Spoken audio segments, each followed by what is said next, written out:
선거에서 심판하면 될 것을 왜 굳이 선거에서 심판했어야 했다. 헌법재판소까지 가져가지 말았어야 됐다 하는 의견이 있어요.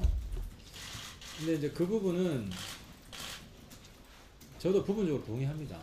저도 처음에는 헌법재판소 가져가는 것에 대해서 그러지 마라. 법무부에게도 상당히 반대 의견을 많이 표명했어요. 이게 다음 총선 때면 자연스럽게 국민에 의해서 심판될 것인데 왜 무리수를 두느냐.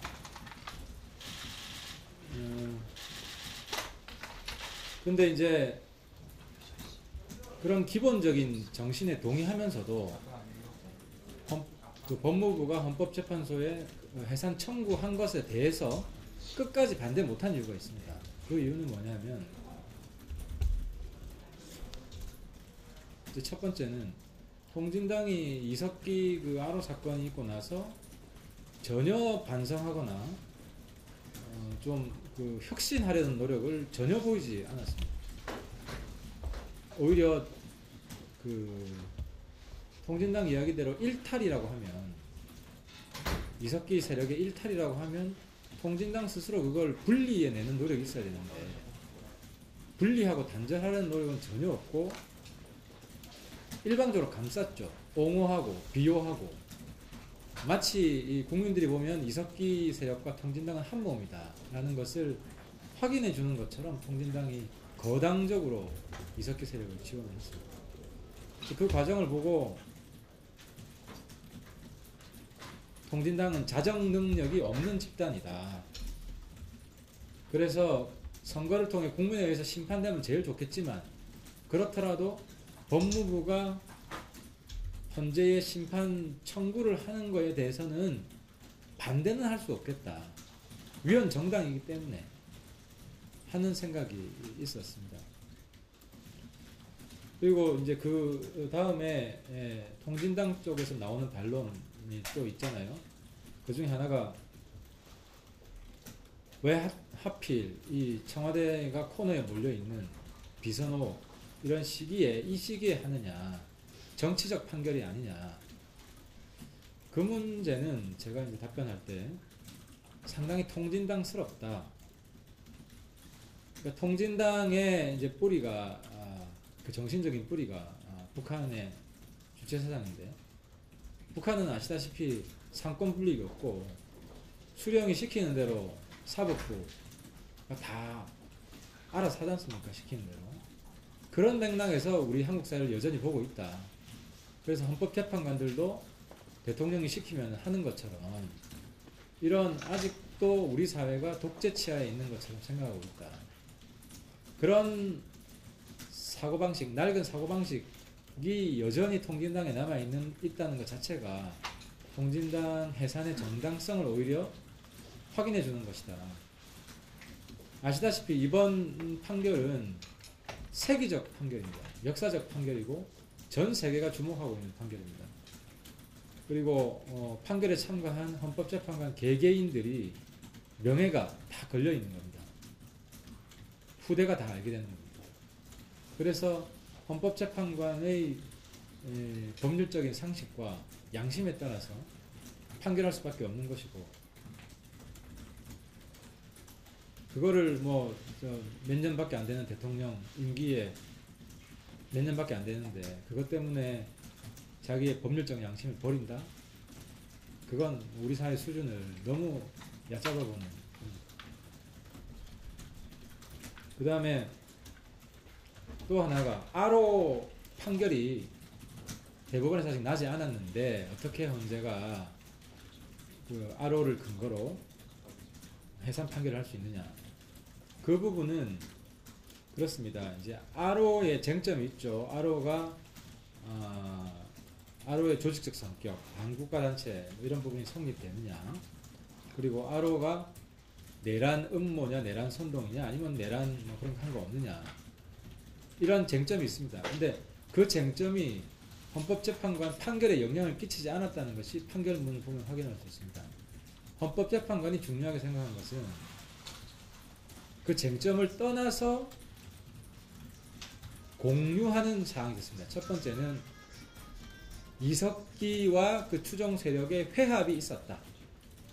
백 몇십 명으로 구성된 회합이 있었다는 것은 공통된 사항입니다. 그리고 두 번째는 그 회합에서 북한과 합세해서 대한민국을 폭력적으로 전복하겠다는 논의를 했다. 토론을 했다는 것은 팩트입니다.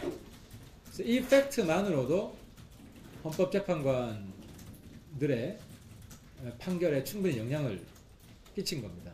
그래서 심지어 그 기각에 한 표를 던진 김희수 재판관도 이석기 그 모임의 회합은 헌법에 반하는 것이다 라는 언급을 판결 과정에서 했습니다.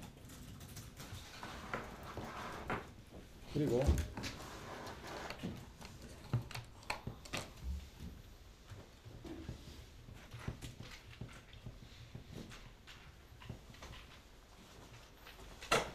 그리고 세 번째가 시간이 너무 짧은 거 아니었냐. 독일 같으면 5년 걸렸는데 우리는 왜 1년 만에 했느냐. 이 부분은 그렇습니다. 재판관들이 확신하기에는 충분한 시간이었다. 그럼 어떻게 해서 확신할 수 있었느냐. 증언과 증거들이 충분했다는 건데요. 그 증거 중에 제가 어제 아침에 발표를 했는데 통진당 공식 문서에 폭력혁명을 추구한다 이런 내용들이 곳곳에 남아 있었습니다. 이런 문서들 때문에 헌법재판관들이 빨리 판단할 수 있었다는 겁니다. 그 문서들은 제가 어제 공개한 데 있는데요. 2009년 자료 2개하고 2013년 자료 2개입니다. 근데 2009년은 지금 여기는 안 적어놨는데 민노당 집권전략위원회 발간 자료인데 거기에 폭력혁명을 정당화하는 내용들이 있습니다. 그 내용들은 한 자료에는 무장투쟁과 정민항쟁 이런 표현으로 나오고요. 또 한 자료에는 폭력적 저항권이라는 용어로 나옵니다. 그래서 오늘 판결문에서도 박한철 그 헌법재판 소장이 전민항쟁이라는 언급을 했고 혁명적 저항권이라는 언급을 했는데 그것이 바로 통진당의 공식 문서에서 나온 내용입니다. 그럼 처음부터 다시 얘기하겠습니다. 그 다음 부분은 이번 판결의 어휘인데요.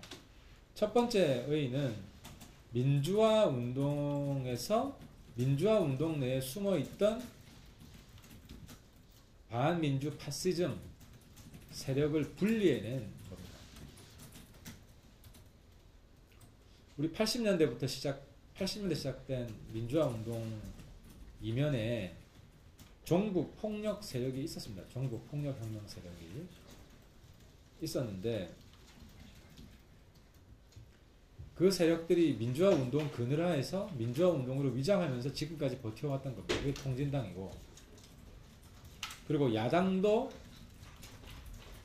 그들의 본질을 야당의 일부 세력은 486 세력은 그들의 본질을 알면서도 그들의 본질을 적극적으로 폭로하지 않고 침묵하고 때로는 그들을 감싸안고 적극적으로 야권연대라는 이름으로 손잡고 이런 과정을 통해서 우리 제도권 내에 헌법을 부정하고 북한을 추정하며 폭력적으로 현 체제를 뒤엎으려는 세력이 뿌리를 내린 건데요. 이 부분에 대해서 불행하게도 헌법재판소가 과감히 역사적인 청산을 해낸 겁니다.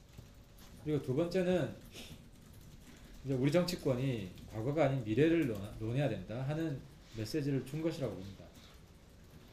산업화, 우리 역사 근대사를 보면 산업화 세력과 민주화 세력 사이 경쟁과 협력인데 그 중에 산업화 세력 내부의 반민주적인 요소는 전두환, 노태우 구속, 처벌 이런 과정들을 통해서 주되게 청산이 되었습니다. 하지만 민주화 세력 내부의 통진당 그룹은 청산이 안 된 채 남아있다가 이번에 헌재 판결로 해산이 된 거죠. 그래서 우리 과거 반민주 세력이 산업화, 민주화 모두를 포함해서 이번에 청산이 되었고, 이것을 계기로 우리 정치가 미래로 나가야 된다. 세 번째는 국민 통합에 더욱 앞장서야 한다 하는 교훈을 준 것이다.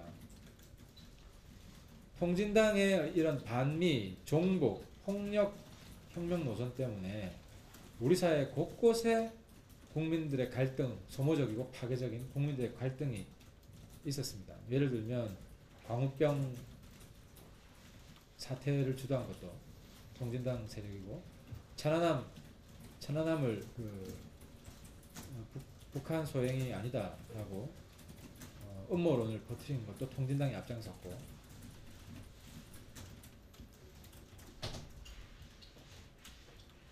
그래서 앞으로는 이런 소모적이고 파괴적인 반미, 종북적인 이런 사태들이 현저히 줄어들 것이고, 우리 정치권은 이런 갈등, 소모적인 갈등 요소를 청산하고 국민 통합에 매진해야 된다 하는 교훈이 있습니다.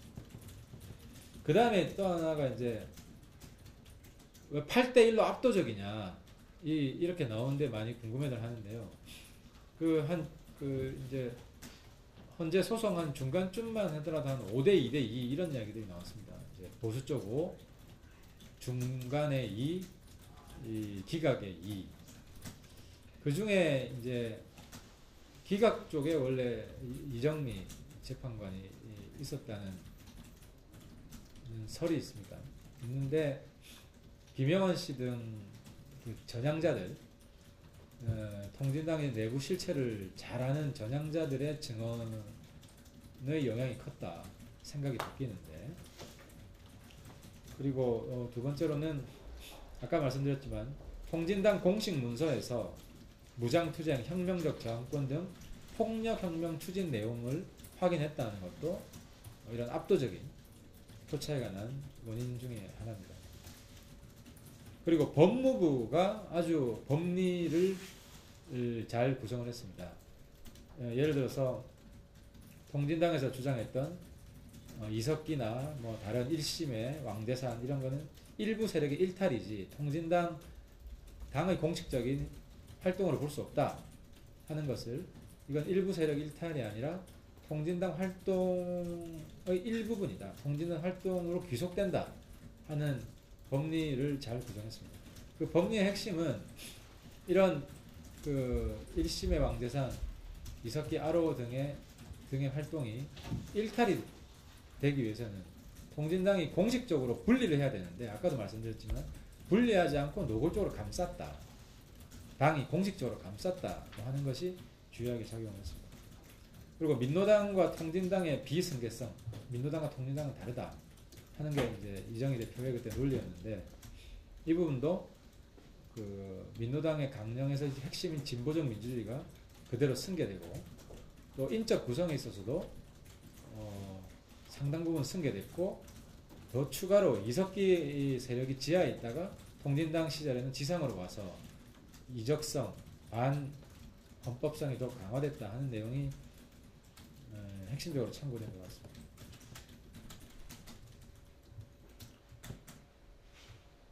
그 다음에 이번 통진당 해산이 여야에 주는 시사점이 있는데, 먼저 야당에 주는 시사점은 야권 단일화를 통한 종북 숙주로서의 야당 역할을 좀 엄중히 반성해야 된다 하는 것이고요. 두 번째로 통진당의 본질을 잘 알고 있는 야당 486 세력들이 있습니다. 옛날 80년대 같이 학생운동을 했고, 또 통진당 세력과 마찬가지로 NL 출신들이 꽤 있습니다. 이 사람들이 통진당의 본질을 잘 알고 있지만 침묵했다. 적극적으로 그들의 실체에 대해서 폭로하지 않고 때에 따라서는 표를 구걸하기 위해서 손을 잡았다는 부분이 반성이 되어야 될 것 같습니다. 또한 통진당과 합당을 했던 정의당과 국참당, 노회찬 심상정의 정의당과 유심내 국참당도 표를 위해서 이런 반민주 세력과 합당했다는 부분에 대한 자기 성찰이 있어야 되리라고 생각을 합니다. 그리고 정의당과 국민의당은 누구보다도 이런 민노당 시절이죠. 민노당의 종북적 본질을 아주 잘 알고 있습니다. 그 이유 때문에 정의당 같은 경우는 분당을 했고, 그럼에도 불구하고 표를 구걸하기 위해서 반민주 세력과 손을 잡았다는 부분에 대한 통렬한 반성이 있어야 되겠습니다. 여당에 주는 시사점도 있습니다. 이번에 통진당이 해산되었다고 해서 완전히 없어지는 것이 아니다. 그 사람들은 그대로 남아있다. 그래서 얼굴만 바꾼 채 제2통진당이 충분히 가능하다는 겁니다. 그 가능한 토양은 바로 여당의 비민주적인 행태가 반복되거나 강화될 때 충분히 나올 수 있었다. 그래서 역사적인 사례를 보면 폭력 통치가 가장 심했던 전두환 통치 시절에 종북 세력이 가장 번성했다는 겁니다. 그래서 여당과 보수 진영이 자기들의 목적 실현을 위해서 폭력을 정당화하는 행태가 강화된다면 이것이 제2통진당이 나올 수 있는 토양이 될 수 있다. 이번에 예를 들면 신은미, 황선의 그런 종북 콘서트가 문제가 심각함에도 불구하고 그것을 반대한다는 것을 지고지상의 가치로 생각해서 폭력이라는 수단을 써도 괜찮다고 하는 일부 보수 진영 내에서의 그 고3 학생을 열사로 추앙하는 이런 분위기가 강화되면 거기에 대한 반발로 제2의 통진당은 충분히 가능할 수 있다는 겁니다. 때문에 여당 내의 반민주적 행태, 이 부분에 대한 혁신이 있어야만 제2통진당을 막을 수 있다. 그 다음에 이제 통진당 지방의원 문제인데요. 지방의원 문제는 헌재 판결만으로 지방의원 자동 제명이 불가합니다. 그리고 법무부에서도 지방의원에 대해서는 청구를 안 했습니다. 국회의원만 청구를 했지. 그래서 오늘 뭐 저희들이 중앙선관위도 문의해 보니까 지방의원 중에 비례대표는 선관위에서 결정을 하겠다고 합니다. 왜냐하면 당 소속이기 때문에 아마 통진당 지방 비례의원은 의원직을 조만간 박탈하게 될 것 같고요. 대신에 지역구 시의원, 군구의원, 군의원, 구의원은 선관위가 어떤 조치를 취할 수가 없고 두 가지 방법이 있는데, 하나는 다시 누군가가 법원에 이 부분을 심판 청구를 하는 겁니다. 그래서 법원이 심사해서 다시 판결하는 방법이 있고, 또 한 가지 방법은 지방의회마다 윤리위원회가 있습니다. 그 윤리위원회를 통해서 자체적으로 제명하는 방법이 있습니다. 그래서 통진당 자체가 위원정당이 되었기 때문에 국회의원뿐만 아니라 지방의원들도 존립 가능하지 않게 된 것이다. 그리고 국민들의 정서가 이를 수용할 수 없다 때문에 지방의원들을 어떻게 의원직을 박탈시킬 것인가에 대해서 제가 방금 말씀드린 안들이 있지만 저희 새누리당 내에서도 당론으로 어떻게 할 것인지 그 방침을 확정하는 것이 필요할 것 같고, 다음 주 최고위원회, 월요일 최고위원회에서 이 문제가 논의가 될 것 같습니다. 유사정당 출연 문제가 있습니다. 유사정당은 일단 같은 얼굴, 같은 강령 이런 걸 가지고 있으면, 같은 얼굴, 같은 강령, 같은 정책 가지고 있으면은 어렵습니다. 선관위에서 허용을 안 합니다. 그런데 같은 강령이나 정책은 쉽게 바꿀 수가 있습니다. 이제 문제는 얼굴인데요. 새로운 사람들을 내세워야 됩니다. 그러면 제2통진당이 가능하기 위해서는 새로운 사람들을 내세우지만 이 새로운 사람들이 지금 통진당에 꼭두각시 노릇을 해줘야 됩니다. 근데 그게 과연 쉽겠느냐 저는 생각합니다. 쉽지 않다. 새로운 사람들이 당 대표가 되고 당의 지도부가 되면 자기들만의 또 색깔을 내려 할 수가 있기 때문에 유사정당 제2통진당 추진 과정 중에 내부 분란이 필연적일 것이라고 생각합니다.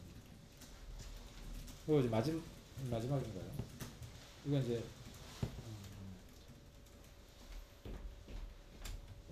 제가 제가 그동안 뭘 했느냐, 저도 정치인이기 때문에 조금 말씀을 드리면은, 제가 이제 통진당 종북성 문제를 처음 공개적으로 제기한 게 2011년 7월 27일 날 이정희 대표에게 공개 편지를 보냈습니다.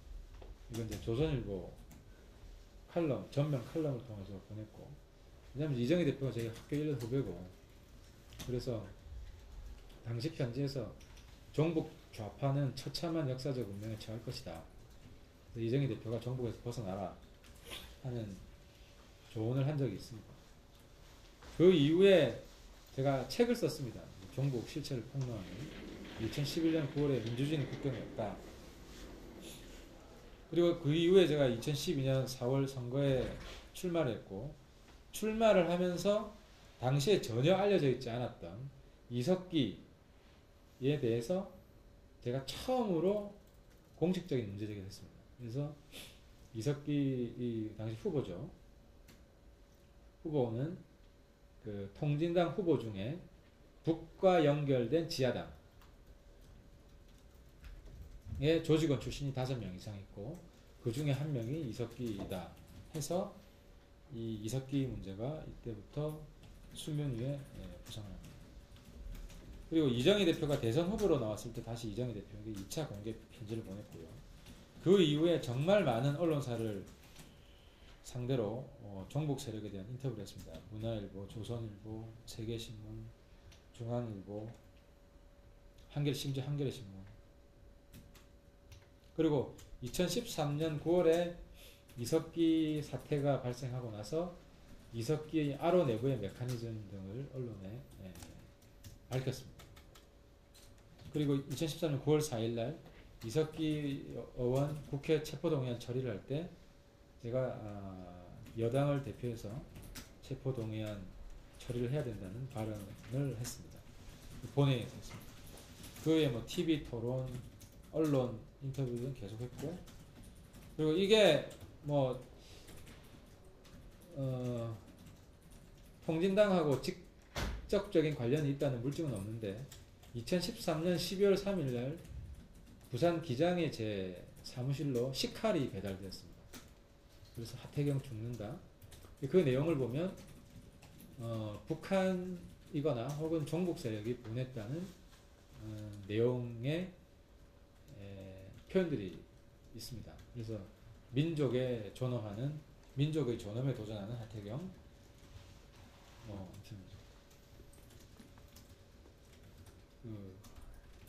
제가 구체적인 단어가 생각이 안 나는데요.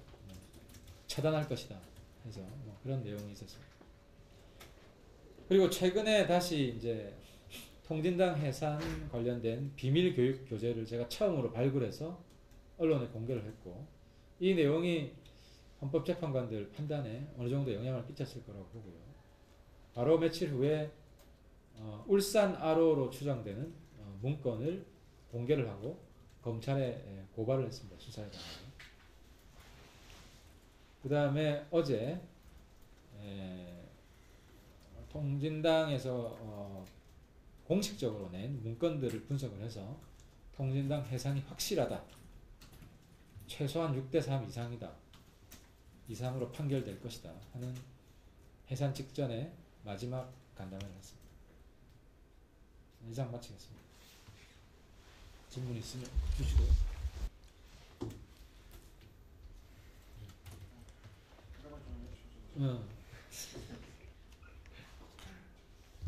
비례 2명이 줄잖아요. 다음번 선거에 국회의원 총수를 298명을 했으면 좋겠어요. 네, 2명의 역사적 흔적을 남겨야 된다.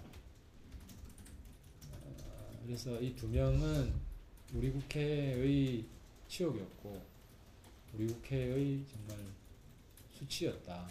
반헌법 세력이 헌법을 만드는 국회에 들어와서 활동을 했다는 그런 역사적 증거로 우리 후손들한테 왜 국회의원 숫자가 298명이냐 물었을 때 우리 국회 내에 숨어 들어왔던 종북 폭력 혁명 세력 때문이었다라는 것을 알려주기 위해서라도 298명 숫자를 적어도 얼마간은 유지하는 게 필요하다고 생각합니다. 그 지방 지역구 의원에 대해서 조치를 할 수가 없다고 말씀하셨잖아요. 통일된 방침은 없다. 그럼 이분은 어떻게 좀 어떻게 돼야 되나요? 따로 진짜 청구를. 그래서 제가 말씀드린 지방 일단 가능한 방법은 제일 확실한 방법은 지방의회 내에 윤리위원회가 있기 때문에 그 윤리위원회를 통해서 자체 제명하는 방법이 있을 것 같아요. 그리고 두 번째로는 누군가가 법원에 다시 이 통진당 소속의 지방의원들도 의원직을 박탈해야 되지 않느냐 하는 청구, 법원에 대한 청구를 내면 법원이 뭐 어떤 판결을 해주면 거기에 따라서 진행될 수도 있고요. 그래서 이 문제에 대해서 우리 당 내에서 통일적인 방침을 도출하기 위해서 다음 주에 논의를 해야 될 것 같습니다. 논의를 하기로 했습니다. 논의를 하기로 한 건가요? 네, 최고위원회에서 제가 대표님한테 말씀드려가지고 다루기로 했습니다.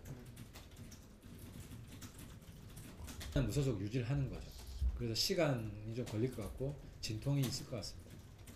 지역구 지방의원 같은 경우. 대표님한테 오늘 얘기를 하셨다고 하니까 그 대표님이랑 다음 주 최고위에서 이런 논의가 되는 거. 예, 그래서 저보고 발표해달라고 했어요. 최고위원.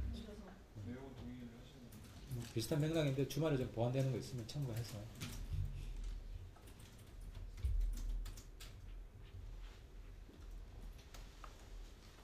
그리고 다음 주 적당한 시간에 이 종북 숙주로서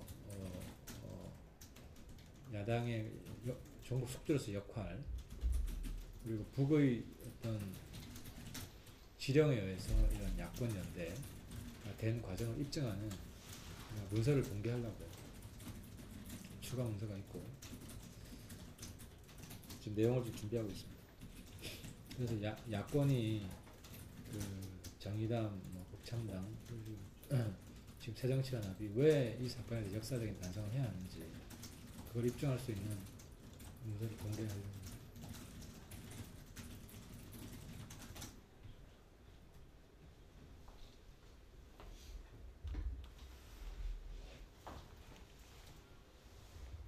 지방의원 할 수 있죠. 오빠가 뭐 법안 발의된 것도 있는 것 같은데. 근데 그 문제도 있잖아요. 지금 재출마할 수 있는지 여부. 지금 의원직 박탈한 사람들이 다시 후보로 뛸 수, 그 부분도 아마 논의가 돼야 될 것 같습니다. 현재 법으로서는 규정이 없기 때문에 출마 못하게 하는